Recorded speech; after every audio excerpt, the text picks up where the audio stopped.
സിന്ദാബാദ് ഇതുവഴിക്കു ഹിതമൊരുക്കും ധർമ്മ വിപ്ലവം.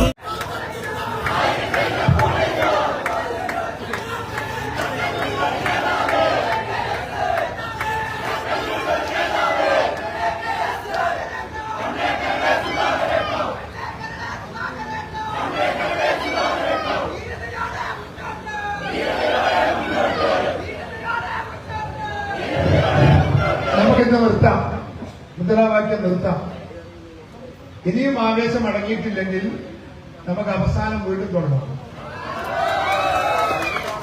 എനിക്ക് പോണം, തിരിച്ചിരക്കുണ്ട്.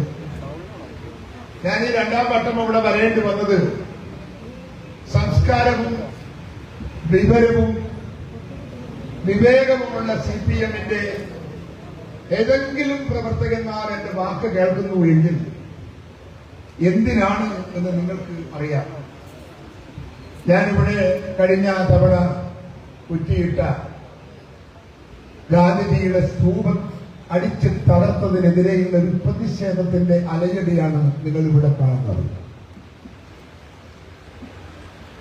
മനസ്സാക്ഷിയുള്ള ഒരു CPM-കാരന്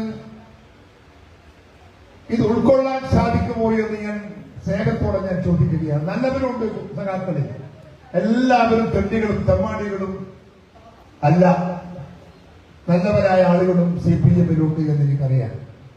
ഒരു പക്ഷേ നിങ്ങൾക്ക് അവരെ നിയന്ത്രിക്കാൻ സാധിക്കാതിരിക്കാം. പക്ഷേ ആ നല്ല സഖാക്കളോട് ഞാൻ പറയുന്നു, ഈ ഒരു ശീലം ഒന്ന് പുനഃപരിശോധിക്കാൻ പാർട്ടിക്കകത്ത് സമ്മർദ്ദം ചെലുത്താനെങ്കിലും നിങ്ങൾക്ക് സാധിച്ചാൽ ഒരളവോളം നിങ്ങളുടെ പാർട്ടിക്കകത്ത് മാറ്റം വരും എന്ന് തന്നെയാണ് ഞാൻ പ്രതീക്ഷിക്കുന്നത്. നിങ്ങൾ ഇങ്ങനെയൊന്നും യുദ്ധം ചെയ്തതുകൊണ്ട് ഞങ്ങളെ ഒതുക്കാനൊന്നും കഴിയില്ല.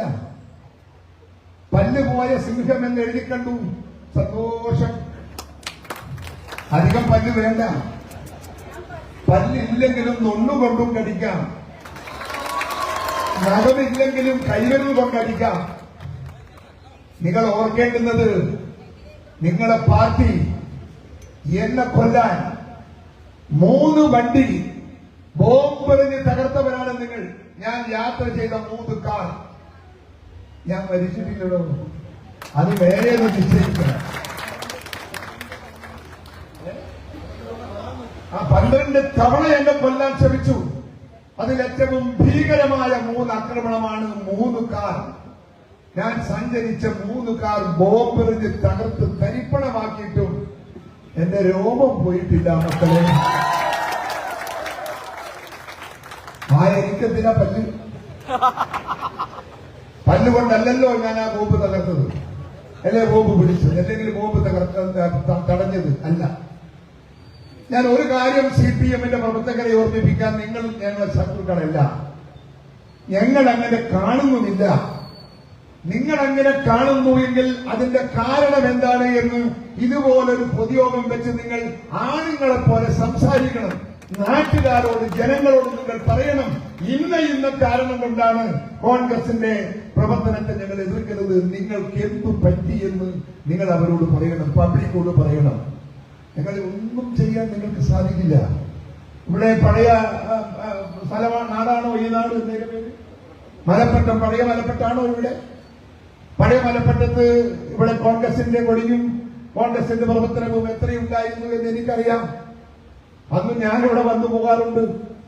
പക്ഷേ ഇപ്പൊ ഇവിടെ എന്താ സ്ഥിതി? ഒന്ന് CPM ഓർക്കണം, ഞങ്ങൾ ഇവിടെ വളരെയാണ്. CPM-ലെ കൊട്ടക്കൊത്തളകൾ ഓരോന്ന് ചവിട്ടി ഒതുക്കി ഞങ്ങൾ കോൺഗ്രസ് പ്രസ്ഥാനം ഈ നാടിൽ വളരുകയാണ് എന്ന് നിങ്ങൾക്ക് ഓർമ്മ വേണം. ഞങ്ങളെ ഒതുക്കാനൊന്നും നിങ്ങൾക്ക് സാധിക്കില്ല. ഇന്ത്യ രാജ്യത്ത് ഇന്ത്യൻ നാഷണൽ കോൺഗ്രസിന്റെ സാന്നിധ്യം ഈ നാടിന്റെ ജനാധിപത്യ മതേതര സംരക്ഷണത്തിന്റെ നെടുങ്കോട്ടയാണ്. ആ നെടുങ്കോട്ടയെ ആഗ്രഹിക്കുന്ന കോടാനുകോടി ഇന്ത്യക്കാർ നെഞ്ചിലേറ്റിയ പ്രസ്ഥാനമാണല്ലോ ഇന്ത്യൻ നാഷണൽ കോൺഗ്രസ്. പിണറായി വിജയന്റെ നെഞ്ചിൽ കയറിയിരുന്നവരല്ല അവരാരും. എത്ര പേരുണ്ട് നിങ്ങളോടൊപ്പം ഇന്ത്യ രാജ്യത്ത്? നിങ്ങൾ എത്ര നേതാക്കന്മാർ നിങ്ങളെ ആകർഷിക്കുന്നു, നിങ്ങളെ ഏറ്റെടുക്കുന്നു? പരിശോധിക്കാൻ പറ്റുമോ നിങ്ങൾക്ക്? പിണറായി വിജയൻ ഭരിക്കുന്നു, ഇവിടെ 3ാം ടേമാണ് ഭരിക്കുന്നത്. എന്ത് മുന്താണ്, എന്ത് കൊടച്ചക്രാണ് ഇവിടെ ഭരിക്കുന്നത് എന്ന് CPM-കാർക്ക് വല്ല ബോധ്യമുണ്ടോ? ബോധ്യമുണ്ടോ? പാർട്ടിക്കകത്ത് നടക്കുന്ന വാക്കുതർക്കങ്ങൾ നിങ്ങൾക്കറിയോ? പിണറായി വിജയന് എത്ര പിന്തുണയുണ്ടെന്ന് നിങ്ങൾക്കറിയോ? ഞാൻ ഈ കഴിഞ്ഞ പാർലമെന്റ് തെരഞ്ഞെടുപ്പിൽ മത്സരിച്ചപ്പോ 1.5 ലക്ഷം വോട്ടിനാണ് പിണറായി വിജയന്റെ നാട്ടിൽ ഞാൻ വിജയം കണ്ടെത്തിയത്. ശ്രീ ഗോവിന്ദൻ മാഷിയുടെ മണ്ഡലത്തിൽ 8000 വോട്ടിന്റെ ഭൂരിപക്ഷം, പിണറായി വിജയന്റെ മണ്ഡലത്തിൽ എനിക്ക് 6000 വോട്ടിന്റെ ഭൂരിപക്ഷം. അത്ര ആരാ വോട്ട് ചെയ്തത്? അവിടെ സഖാക്കളാണ് വോട്ട് ചെയ്തത്. എനിക്ക് സഖാക്കൾ വോട്ട് ചെയ്യുന്ന കാലമാണ് ഈ കാലം എന്ന് പറയുമ്പോ മാറ്റങ്ങൾ നിങ്ങളുടെ പാർട്ടിക്കകത്ത് വരും കാലങ്ങളിൽ പെട്ടെന്നുണ്ടാകാൻ പോകുന്നു എന്ന യാഥാർത്ഥ്യം ഇവിടുത്തെ CPM-കാർ ഉൾക്കൊള്ളുന്നത് നല്ലത്. ഞങ്ങളെ ഭയപ്പെടുത്തി ഞങ്ങളെ ഭ്രമിക്കാൻ, നമ്മൾ തകർക്കാൻ നിങ്ങൾ നോക്കണ്ട, അല്ലെ നിശബ്ദരാക്കാൻ നിങ്ങൾ നോക്കണ്ട. ഞങ്ങളോട് കളിച്ചാൽ ഞങ്ങൾ തിരിച്ചടിക്കുമെന്ന കാര്യത്തിൽ നിങ്ങൾക്ക് ആർക്കും തർക്കം വേണ്ട, ഒരു സംശയവും വേണ്ട. ഞങ്ങൾക്ക് അതിന് പേടിയുമില്ല. നിങ്ങളോട് കളിക്കാനും നിങ്ങളെ കളിപ്പിക്കാനും നമുക്കൊരു ഭയപ്പാടില്ല എന്ന യാഥാർത്ഥ്യം നിങ്ങളെ മുമ്പിൽ ഓർമ്മിപ്പിക്കാൻ ഈ സന്ദർഭം ഞാൻ എന്റെ പ്രിയപ്പെട്ട സഖാക്കളെ ഓർമ്മിപ്പിക്കുകയാണ് എന്ന് ഞാൻ നിങ്ങളോട് പറയാണ്. ഇവിടെ കേരളത്തിൽ ഭരിക്കുന്ന ഈ സർക്കാരിന്റെ ഭരണം ആർക്ക് വേണ്ടിയുള്ള ഭരണം? ഇവിടുത്തെ തൊഴിലാളികളില്ല ഈ നാടിൽ, ആയിരക്കണക്കിന് തൊഴിലാളികളുടെ നാടില്ല ഈ നാട്. തൊഴിലാളികൾക്ക് വേണ്ടി ഇടതുപക്ഷ സർക്കാർ എന്ത് ചെയ്തു? ആശാ വർക്കർമാർ, പാപം, 100 കണക്കിന് ആശാ വർക്കർമാർ ഇവിടെ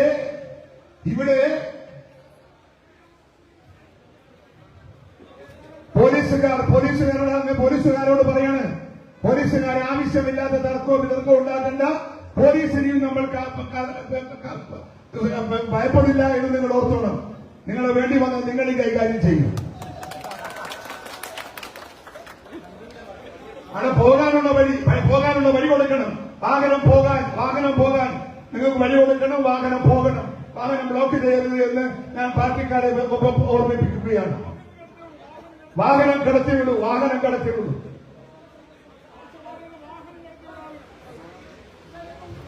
അതുകൊണ്ട് പിണറായി വിജയന്റെ ഭരണം ആർക്ക് വേണ്ടിയാണ്? തൊഴിലാളികൾക്കാണോ? അല്ല മുതലാളിമാർക്കാണോ? തൊഴിലാളിക്കുമല്ല. അദ്ദേഹം ഭരിക്കുന്നത് കോടാനുകോടികൾ പണം സമ്പാദിക്കാനാണ്. അദ്ദേഹത്തിന്റെ ഡോളർ, കോടികൾ കൊണ്ടുവന്ന ഡോളർ, സ്വർണം കൊണ്ടുവന്ന കോടികൾ, ഈ സ്വർണം കൊണ്ടുവന്ന കോടികൾ, അതുപോലെ തന്നെ നമ്മുടെ കരിമണലിൽ നിന്നുള്ള കോടികൾ, ഇതൊക്കെ എവിടെയാണ് കൊണ്ടുപോയി വെച്ചത് എന്ന് നിങ്ങളൊന്ന് പിണറായി വിജയനോട് സ്വകാര്യം ഫോണിൽ ചോദിക്കണം. എവിടെയാണ് ഇതൊക്കെ കൊണ്ടുപോയി വെച്ചിരിക്കുന്നത്? ബാങ്കിലില്ല, ബാങ്കിൽ ഈ പണമൊന്നുമില്ല. ഈ പണം എവിടെ? പണം പോയതെല്ലാം ഒരു മകളുടെ അക്കൗണ്ടിലേക്കാണ്. വീണ എന്ന് പറയുന്ന പൊന്നുമകൾ, ഒരച്ഛൻ, ഇത്രയേറെ മകളെ സ്നേഹിക്കുന്ന ഒരു അച്ഛൻ ഈ ചരിത്രത്തിൽ ഇന്ത്യയിലുണ്ടോ എന്ന് നമുക്ക് ഓർക്കണം. ഒരു പൊന്നുമോൾക്ക് വേണ്ടി ഈ നാടിന്റെ പൊതുസമ്പത്ത് കൊള്ളയടിച്ചു കൊണ്ടുപോയ ഒരു ഭരണാധികാരിയെ ഇന്ത്യ കണ്ടിട്ടില്ല.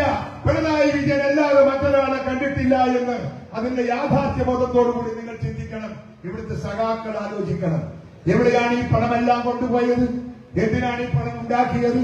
ഇവിടെ നിങ്ങൾ പാവപ്പെട്ട തൊഴിലാളികൾ, ആശാ വർക്കേഴ്സൊക്കെ രാവും പകലും പട്ടിണി കിടന്ന് നേരിയ അവകാശത്തിന് വേണ്ടി സമരം ചെയ്യുമ്പോൾ അതിനെ പിന്തള്ളിക്കൊണ്ട്, അതിനെ ചവിട്ടി അരച്ചുകൊണ്ട് മകൾക്ക് കള്ളപ്പണം ഉണ്ടാക്കി കൊടുക്കുന്ന ഒരു അച്ഛന്റെ ഭരണം ഈ നാടിന് വേണമോ എന്ന് ഇവിടുത്തെ നാട്ടുകാർ, ഇവിടുത്തെ CPM-കാർ ആലോചിക്കണം എന്നാണ് എനിക്ക് നിങ്ങളെ ഓർമ്മിപ്പിക്കാനുള്ളത്. വാക്കുകൾ ദീർഘിപ്പിക്കുന്നില്ല. നിങ്ങളുടെ ഭരണത്തെക്കുറിച്ച് സ്വന്തം പാർട്ടി അണികളുടെ അഭിപ്രായം ഒന്ന് തൊട്ടറിയാൻ ഇവിടുത്തെ നേതാക്കന്മാർ തയ്യാറായാൽ നിങ്ങൾ ഒരുപാട് തിരുത്തേണ്ടി വരും, ഒരുപാട് തിരുത്തുന്നില്ല. നിങ്ങളെ തിരുത്തിക്കാൻ കേരളത്തിലെ ജനശക്തിക്ക് സാധിക്കും, ജനാധിപത്യ മതേതര ശക്തിക്ക് സാധിക്കും. നിങ്ങൾ ഓർക്കുക, വെള്ളക്കാരൻ ഈ ലോകം മുഴുവൻ അടക്കി ഭരിച്ച ബ്രിട്ടീഷ് സാമ്രാജ്യത്വത്തെ നിശബ്ദമാക്കി ഒരു രാഷ്ട്രമുണ്ടാക്കി, ഒരു രാഷ്ട്രത്തിന്റെ അസ്തിത്വം ഉണ്ടാക്കി, പട്ടിണി കിടക്കുന്ന ജനങ്ങളുടെ ഒരു രാഷ്ട്രത്തെ ഉയർത്തെഴുന്നേൽപ്പിന്റെ പടകൂറ്റൻ വിജയത്തിലേക്ക് ഉയർത്തിയെടുത്ത ഇന്ത്യൻ നാഷണൽ കോൺഗ്രസ് എന്ന് പറയുന്ന പാർട്ടി, നിങ്ങൾക്കറിയാമല്ലോ, ഇവിടെ സ്വാതന്ത്ര്യം കിട്ടുമ്പോ ഇവിടെ ജാതിയും മതവും വ്യത്യാസമാണ്, ഭാഷകൾ വ്യത്യാസമാണ്, അനുഷ്ഠാനങ്ങൾ വ്യത്യസ്തമാണ്, ആചാരങ്ങൾ വ്യത്യസ്തമാണ്, ഭാഷകൾ വ്യത്യസ്തമാണ്, സംസ്കാരങ്ങൾ വ്യത്യസ്തമാണ്. ഈ വ്യത്യസ്തതകളെയെല്ലാം കോർത്തിണക്കിക്കൊണ്ട് ഒരു രാഷ്ട്രത്തിന്റെ കരുത്തുണ്ടാക്കി ഇന്ത്യൻ നാഷണൽ കോൺഗ്രസ് ആണെന്ന് നിങ്ങൾ ഓർമ്മ വേണം. ആ ജനങ്ങളെ നിങ്ങൾ സഖാക്കൾ, കൊച്ചു സഖാക്കൾ ഈ രാജ്യത്ത് ഇല്ലാതാക്കാൻ ശ്രമിക്കുന്നത് എന്തുമാത്രം വിവരക്കേടാണെന്ന് സ്വയം നിങ്ങൾ ആലോചിക്കണമെന്ന് ഞാൻ ആവശ്യപ്പെടുകയാണ്. വാക്കുകൾ തെളിയിക്കുന്നില്ല. കോൺഗ്രസിനെ തകർക്കാൻ നിങ്ങൾക്ക് സാധിക്കില്ല. കോൺഗ്രസിന് നിങ്ങളെ തകർക്കണമെന്നില്ല, നിങ്ങൾ ഉണ്ടാകണമെന്ന് ഞങ്ങൾക്കും ആഗ്രഹമുണ്ട്. പക്ഷേ അത് ജനാധിപത്യത്തിന്റെ മഹത്തായ വികാര വിചാരങ്ങൾ നെഞ്ചിലേറ്റിക്കൊണ്ടുള്ള രാഷ്ട്രീയ പ്രവർത്തനത്തിന് സാഹചര്യം ഉണ്ടാക്കാനാണ്. കയ്യാങ്കളി കളിക്കാനല്ല, കോൺഗ്രസുകാരെ തച്ചൊടുക്കാനല്ല, കോൺഗ്രസിന്റെ കെട്ടിടങ്ങൾ പൊളിക്കാനല്ല, കോൺഗ്രസിനെതിരെ യുദ്ധം ചെയ്യാനല്ല. അങ്ങനെ യുദ്ധം ചെയ്യാൻ വന്നാൽ അവസാനത്തെ ആയുധമെടുക്കാൻ കോൺഗ്രസ് ഭയപ്പെടില്ല എന്നിവിടെ പ്രഖ്യാപിച്ചുകൊണ്ട് ഞാൻ എന്റെ വാക്കുകൾ ഉപസംഹരിക്കുന്നു. ഒരിക്കൽ കൂടെ നിങ്ങൾക്ക് മാപ്പ് തന്നുകൊണ്ട് ഞാൻ പിൻവാങ്ങുന്നു. നിങ്ങൾക്ക് നമസ്കാരം.